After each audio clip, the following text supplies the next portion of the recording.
and dealing with arthroscopic addressing subscapularis. And I was told the pendulum never stops in the middle. We never heard about subscapularis tears when we started arthroscopic supraspinatus. And now it appears, as you read articles, that some people report subscapularis pathology in almost all of their tears. So it tends to be somewhere in between. The disclosure is the same as the academy for me. Now, why is the subscapularis maybe a popular injury for shoulder injuries? Well, they can happen in all age groups. As you get to the younger individuals, I found that even Hagel lesions from an anterior instability event can actually be a subscapularis tear.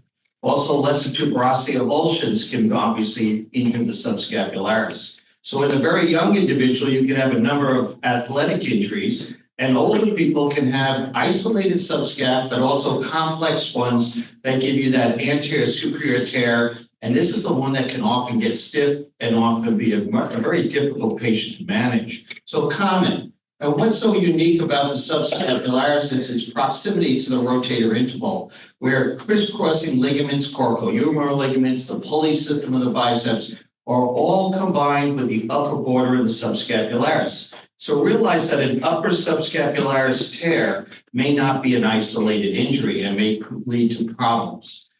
How do we position our patients? Well, many of you will do lateral decubitus, others do beach chair. I think it both works. The idea would be to be able to have the arm in some degree of forward flexion to loosen the subscap, and then be able to rotate the arm, allowing the subscap to fall away from the lesser tuberosity.